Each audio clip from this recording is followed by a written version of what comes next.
الله وبركاته. الحمد لله رب العالمين والصلاة والسلام على أشرف الأنبياء والمرسلين. আল্লাহ পাকের দরবারে লাখো কোটি শুকরিয়া আদায় করছি।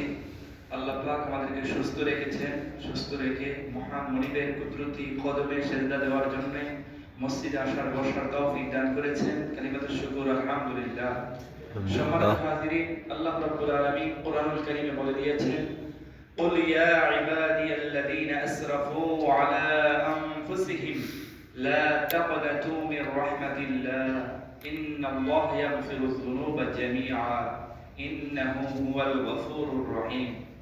এই আয়াত কারীমায় আল্লাহ রাব্বুল আলামিন বলে দিয়েছেন, কুল, হে নবী আপনি বলুন, ইয়া ইবাদিয়াল্লাযীনা আসরাফু আলা আনফুসিহিম, হে আমার বান্দারা যারা নিজেদের নফসের উপর জুলুম করেছো, নিজেদের নফসের উপর অত্যাচার করেছো।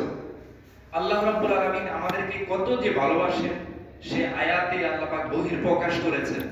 যেমন আমরা অপরাধী, আল্লাহ পাক পাপী বলেন নাই। আল্লাহ পাক পাপী বলতে পারতেন, হে পাপী বান্দারা যারা নিজেদের উপর নিজেরা গুনাহ করেছো, একথা না বলে আল্লাহ সম্মানের সাথে আমাদেরকে বলে দিয়েছেন, ইয়া ইবাদিয়াল্লাযীনা আসরাফু আলা আনফুসিহিম, হে আমার বান্দারা যারা নিজেদের নফসের উপর তোমরা অত্যাচার করেছো, ইনসাফ করতে পারো না, লা তাকনাতু মির রাহমাতিল্লাহ, তারপরেও আমি আল্লাহর রহমত থেকে তোমরা নিরাশ হয়ো না। সুবহানাল্লাহ। আমাদেরকে পাপী বলেন নাই, আমাদেরকে খারাপ বলে ধিক্কার দেন নাই, না দিয়ে বলে তোমরা জুলুম করেছো অন্তরের উপর, সঠিকটা করতে পারো না, তারপরেও আমি আল্লাহর রহমত থেকে তোমরা নিরাশ হয়ো না। সুবহানাল্লাহ। এত ভালোবাসেন আমার আল্লাহ আপনাকে আমাকে।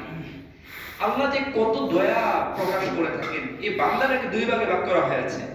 এক ধরনের বান্দা হচ্ছে যে আল্লাহকে বিশ্বাস করে, রাসূলকে বিশ্বাস করে, আল্লাহর বিধান পালনের ক্ষেত্রে নামাজ, রোজা, হজ, যাকাত এগুলা পালনের ব্যাপারে ত্রুটি রয়েছে, তাদেরকে আল্লাহ পাক বলে দিয়েছেন যে লা তাকনাতু মির রাহমাতিল্লাহ, বান্দা তুমি পাঁচ ওয়াক্ত নামাজ পড়তে পারো না, গুনাহ করেছো, অন্যায় কাজ করেছো, জুলুম করেছো, চোখের জিনা, মুখের জিনা, কানের জিনা, সমস্ত অন্যায়গুলো করেছো, তারপর আমি আল্লাহর রহমত থেকে নিরাশ হব না।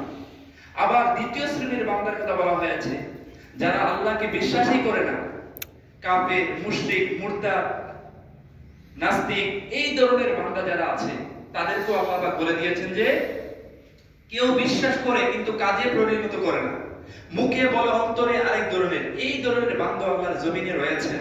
তাদেরকেও আল্লাহ পাক বলে দিয়েছেন লা তাকনাতু মির রাহমাতিল্লাহ, তোমরা আল্লাহর রহমত থেকে নিরাশ হয়ো না। আমি আল্লাহ ইন্নাল্লাহা ইয়াগফিরুয যুনুবা জামিআ, তোমাদের সমস্ত পাপ রাশিগুলোকে আমি আল্লাহ ক্ষমা করে দেব। সুবহানাল্লাহ। এত দয়া আল্লাহ পাক আমাদের প্রতি প্রকাশ করে দিয়েছেন, এত মেহেরবান। শুধু তাই নয়, কালকে আমাদের ময়দানে হিসাব দিতে যখন শুরু হয়ে যাবে, এক বান্দার আমলনামা হিসাব হবে, হওয়ার পর তার পাপের পাল্লাটা ভারী হয়ে যাবে, নেকের পাল্লাটা হালকা হয়ে যাবে। আল্লাহ পাক বলবেন, ফেরেশতাকে ঘোষণা দেবে, ফেরেশতা তাকে জাহান্নামে নিয়ে যাও, ইনতালিকু আবদি ইলাল নার, তাকে জাহান্নামে নিয়ে যাও। ফেরেশতা নিয়ে যাবে, বান্দা বলবে, আল্লাহ মা ইনসাফতা রব্বি, আমার প্রতি আপনি ইনসাফ করেননি।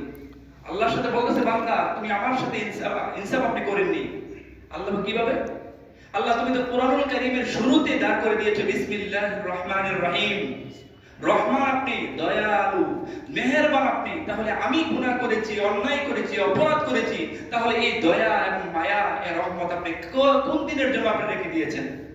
আল্লাহ বলে, বান্দা তুমি সঠিক বলেছো, সাদ্দাকতা আবদি, হে বান্দা তুমি সঠিক বলে দিয়েছো। তখন ফেরেশতাকে ডাক দিয়ে বলবে, ইনতালিকু আবদি ইলাল জান্নাহ, হে ফেরেশতা এই বান্দাকে আমি ক্ষমা করে দিলাম, তাকে জান্নাতে নিয়ে যাও। জোরে বলুন সুবহানাল্লাহ। আবার হিসাব দিতে যখন শুরু হয়ে যাবে, দুইজন বান্দার আমলনামা নেকের পাল্লা হালকা হয়ে যাবে, বদের পাল্লা ভারী হয়ে যাবে, তাদেরকেও জাহান্নামী ঘোষণা করা হবে। সেই বান্দাগুলো একজন কি করবে? জাহান্নামের দিকে দৌড়াতে শুরু করবে। জাহান্নামে কি মজার জায়গা? কিন্তু যাওয়ার কথা ধীরে ধীরে, সে দৌড়াচ্ছে। আবার আরেকজন বান্দা বারবার আল্লাহর দিকে তাকাচ্ছে, আবার হাঁটছে, আবার তাকাচ্ছে, আবার হাঁটছে। তখন আল্লাহ পাক দুজনকে ডাক দিলেন, আর এদিকে আসো। যখন ঘোষণা দিলাম, দেওয়ার সঙ্গে সঙ্গে তুমি জাহান্নামের দিকে দৌড়াচ্ছ কেন? তখন সেই বান্দা বলল, আল্লাহ দুনিয়াতে আপনার হুকুমের নাফরমানি করেছি, অন্যায় করেছি, ঠিক আছে, আজকেও কি নাফরমানি করব? এজন্য আপনার আদেশ পালনের জন্য আমি দৌড়াতে যাচ্ছি জাহান্নামের দিকে। দ্বিতীয় জনকে জিজ্ঞাসা করা, তুমি কেন বারবার তাকাচ্ছ? বলে, আল্লাহ আপনার দয়ালু মেহেরবান, আমার দিকে একটু দয়া হয় কিনা আপনার, এজন্য আপনার দিকে তাকাচ্ছি বারবারে। আল্লাহ বলবেন যে তোমার দুজনকে আমি আল্লাহ ক্ষমা করে দিলাম। ফেরেশতাকে বলে, ফেরেশতা তার দুজনকে জান্নাত দান করে দাও। সুবহানাল্লাহ। তাহলে আল্লাহ পাকের দয়া মায়া কম না বেশি? বেশি। আল্লাহ বলে যত ধরনের গুনাহ করো না কেন, লা তাকনাতু মির রাহমাতিল্লাহ, বান্দা তারপর আমি আল্লাহর রহমত থেকে নিরাশ। এজন্য আল্লাহ পাকের রহমত থেকে নিরাশ না হয়ে আমরা গুনাহর কথা স্মরণ করে তওবা করে ক্ষমা প্রার্থনা করে আল্লাহ পাকের খাঁটি বান্দাদের যেন পরিগণিত হতে পারে, সেই তৌফিক যেন দান করুন। আমিন।